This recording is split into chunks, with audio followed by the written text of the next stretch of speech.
This is the first and most basic introduction to Google's Google Suite and document management.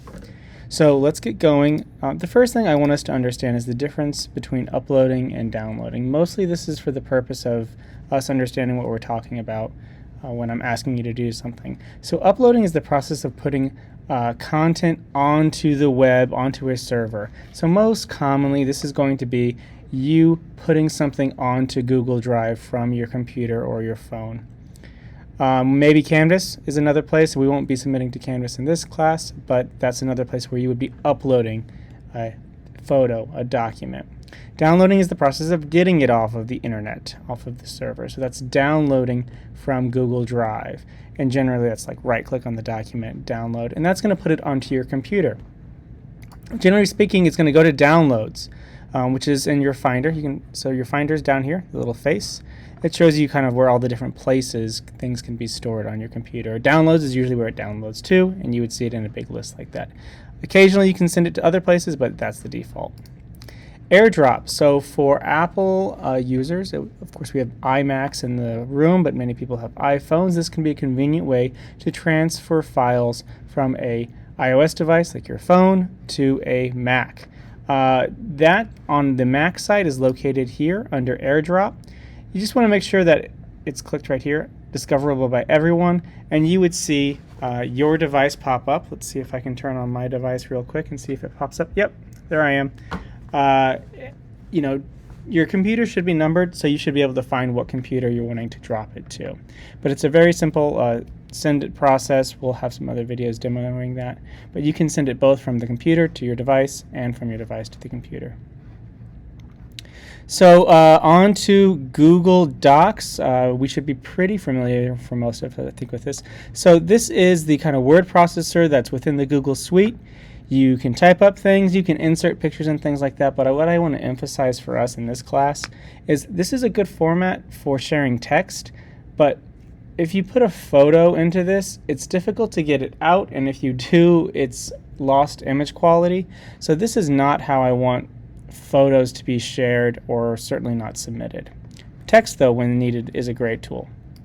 Google Drive, again, kind of over that whole umbrella of the Google Suite, this is the file storage and management and particularly organizational tool.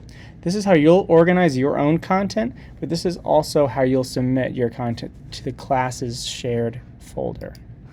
So speaking of folders, we have folders and subfolders.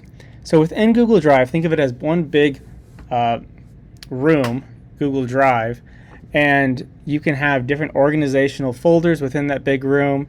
You can have folders within folders. You can update and move around as you need. But there's also shortcut folders. So that's kind of a quick way to access a different room. So the class's Google Drive folder will be on my drive, and you'll have your assignments on your drive, but you need to turn in your assignments. So the quickest and easiest way for you to do that, rather than finding other links and linking to my drive, is just create a shortcut folder of the class's drive that'll appear on your drive even though it's technically not on your drive. I'll go through this demonstration later, but the quick icon to see that a folder or a document is a shortcut looks kind of like that. Filters and searches. So super useful tool. Under Google Drive, if you go to the search bar up top, you can search for a document, and that's great if you know the name or other key things like that. But if you don't, you can start to filter it down by clicking on this little icon right here. You can adjust what type we're searching for. So if you know it's a JPEG, only search for JPEGs. If you know someone else owns it or you own it, you can dictate that. Keywords within it. Maybe you know that it was a certain location, but that's like a really big location. When was it modified? I did it last week, but I don't remember what I titled it. This would help a whole bunch. So really great filters and search tools available in Google Drive.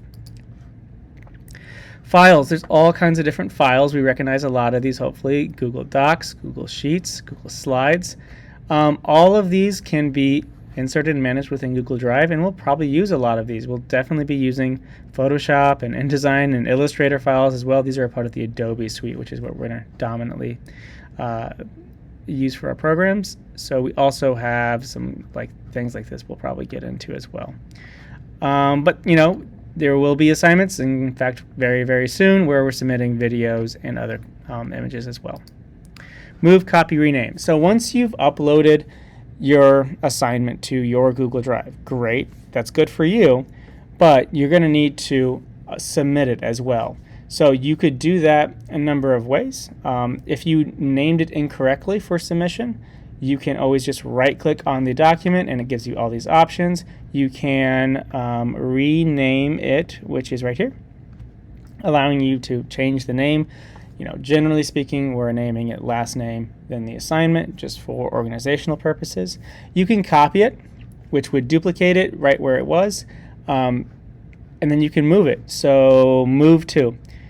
Move to would allow you to move it to any other location in Google Drive. And if you have a shortcut to the class's Google Drive, you could just click Move To, and then you'd be able to navigate to the class's Google Drive for submission. And file formats. The three basic ones before we get into specialized programs that you're going to be needing to be aware of are JPEGs, HEIC, and PDF. So JPEGs are kind of a standard image file. JPEG is just it's a specific type of compression of the file so that it's not a really big, taking up lots of space. HEIC is also good for images, and it's kind of more specialized to newer phones.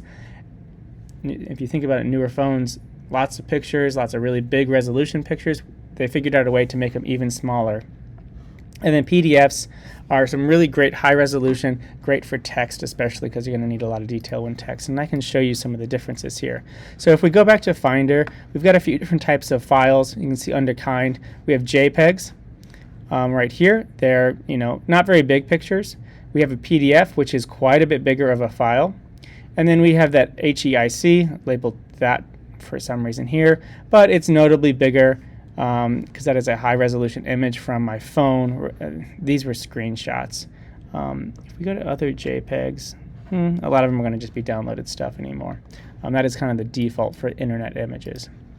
So that's a quick overview of the stuff that you need to know just to get going before we start our actual projects.